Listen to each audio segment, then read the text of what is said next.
Hello and via live. Hello, Christian here, the disruptive chef, entrepreneur host. And today we have a little Q&A because people want to know a little bit more about me and the show. And here we go.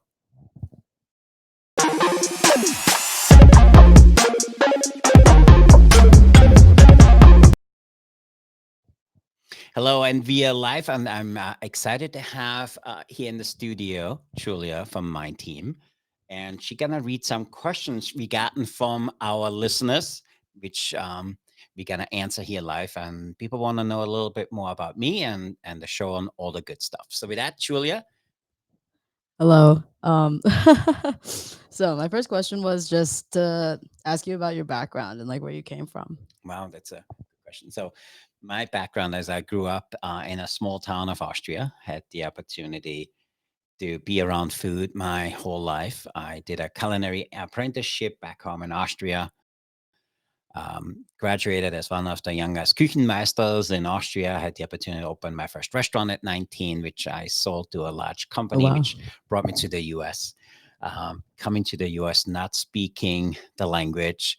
And I made a lot of friends within that company, which allowed me to travel. I did 17 countries with my friends. I had my own restaurants here. It's been a really good ride. I worked for one of the largest food service companies in the world. I was the chief culinary officer for them over a decade, which is quite amazing. So I've been really lucky, made it to the top 1% of my industry. But I always felt that there was more. And the more for me was why we doing what we do today.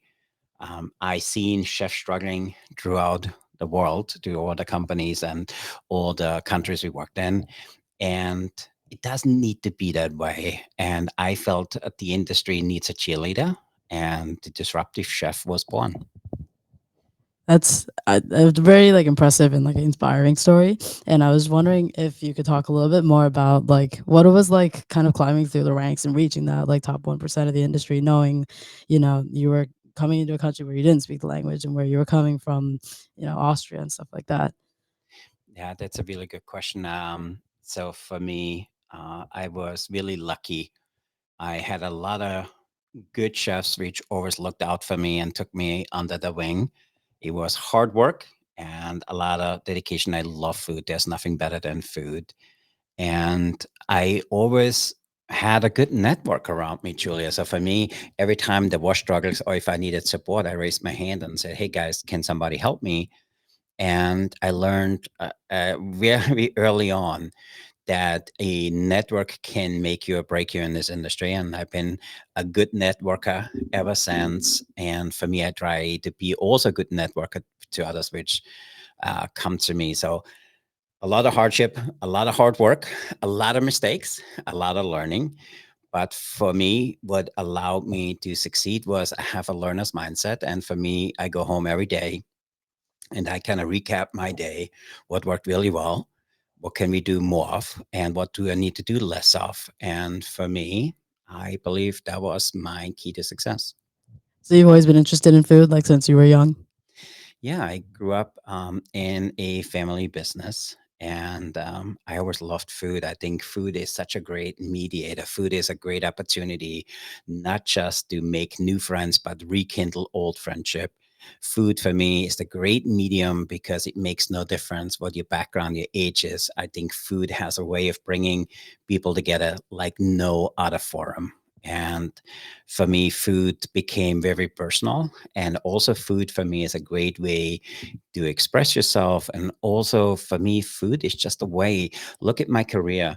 I did one job and I was able to travel the world with that. And there's very few industries where you can do that.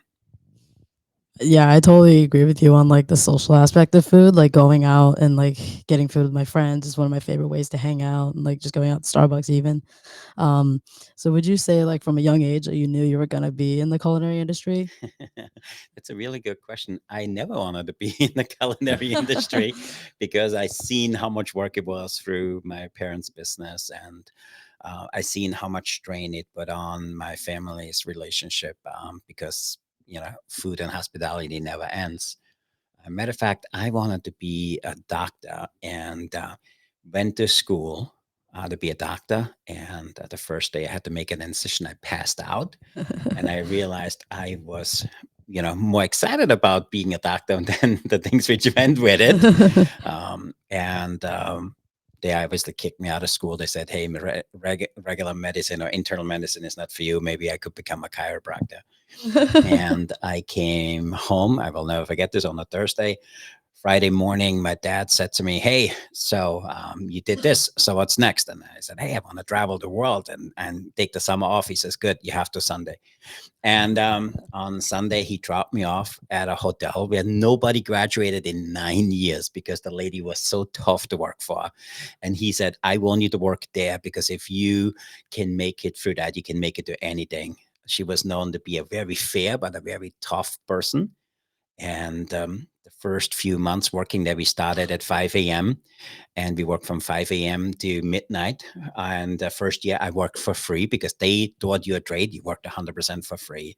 Wow. And some days I jumped out the back window. I went home. I said to my dad, "This sucks. I don't want to do this." He says, "Okay." The next morning, he brought me in the car and he brought me back and he says, "You know what? That builds discipline, and you got to finish and seek it out." And Then I had this, my very first chef. He was Karl Fürtinger, an amazing human being, an amazing chef. And he kind of took me under his wing, and he kind of showed me the ropes. And I fell in love, not just with food, I fell in love the way he looked at food and what he said food can do. And he was absolutely spot on.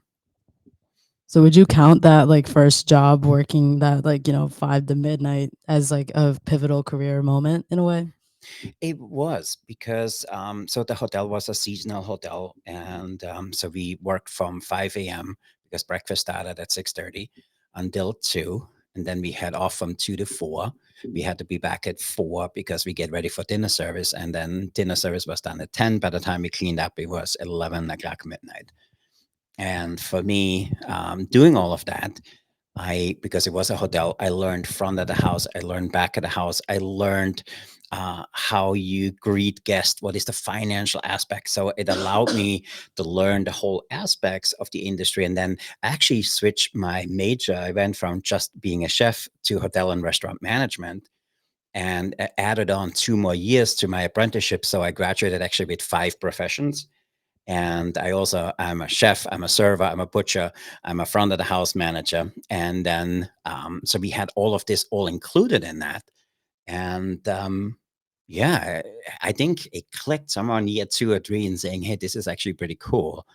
And what the biggest difference for me was, there's no other medium like food, because food is instant satisfaction. You make a great meal, people are happy.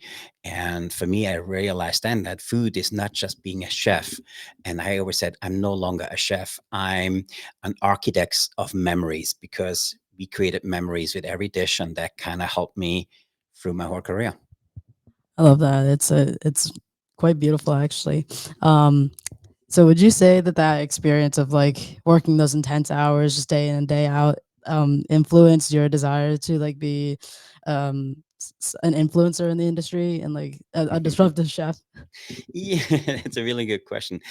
Like our conversation earlier, we said, "Hey, when come people to the office?" I'm usually here 6:30, and one of somebody on my team said, "You crazy? What are you doing here so early?" So for me, I am not a lazy person, and but what I did learn through this was, if I go somewhere and I see people struggle in the kitchen, I know what they go through because I went through it. I worked for a year for free, 15, 16 hours a day. So for me, if there's a struggle in the industry, I know how it is because I went through it. And for me, I don't want people to struggle the way I did. So therefore, through our program, is I wanna in kind of turn on this light within chefs, that they know that there is transferable skills they have, because as chefs, we great managers, we good finance people, because the way our industry is, we good with people because we are around people all the time. We know how to build partnerships because with the vendors and everything, there's so many transferable skills chefs have. And I want to be the cheerleader for them and be the disruptor, therefore the disruptive chef, for them to start thinking differently, because every chef should have a side hustle. Every chef should have something on the side, because what COVID did to us, it really showed how fragile our industry is. And for me, that became the catalyst of what we do today. Because if something like this happens again, I don't want chefs to be here without anything. I want them to have something to fall back on and build something on the side. So you started out working long hours and you still work long hours. Yeah, this didn't Um, go away. what other hobbies do you do like outside of work, and how do you balance like your work life with your personal life? So that's really good. So, my office is a mile and a half from where I live. So I've been really lucky with my kids. So I bring my daughter to high school in the morning and then I come here, and I'm usually here, like I said, early if I have some international calls. But if I drop her off, I'm here by 7:15, 7:30. And the rest of the team comes in by 9. So it allows me some me time. And I have a little area where I set up a little meditation room. I do a little workout, and then for me, my hobbies, I geek out on space stuff. And we talked about it at lunch. I totally geek out on all of that stuff. I love technology. And then for me, in the summertime, I love tennis. And I have as my mascot, I have my little chihuahua here. And for me, just having her around is just amazing. I love that dog. And um, I've just been really lucky to be able to do what I do.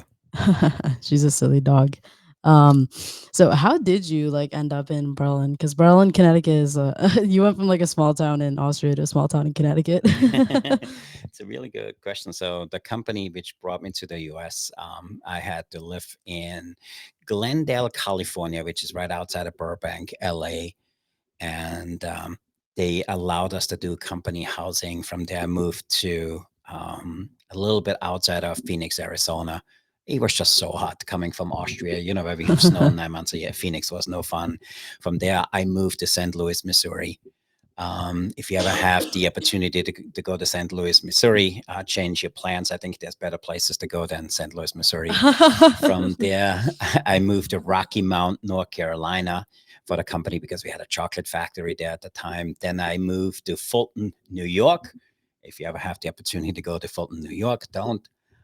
And from there, the company put us up in New York City, and I loved New York City.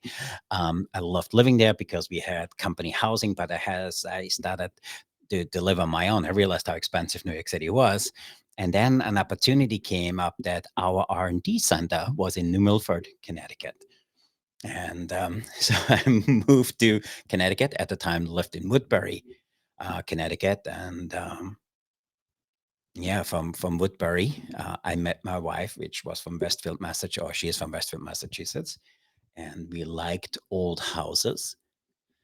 And so we started looking for old houses, and we fell in love with the 1775 Colonial in Berlin, Connecticut. And that's how we wound up in Berlin. Oh my gosh, that's so cute.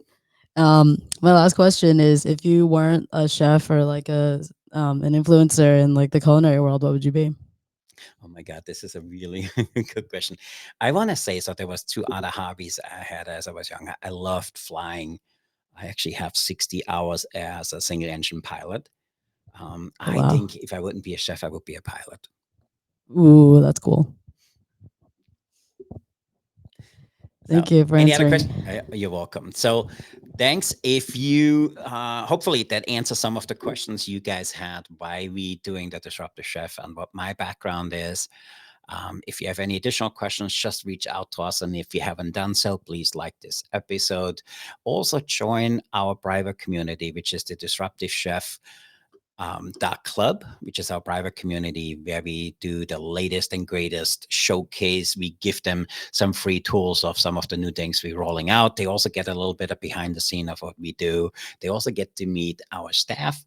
And then also when you're part of our private community, we offer you to become part of our culinary executive mastermind, which is our mastermind group where we meet twice a month.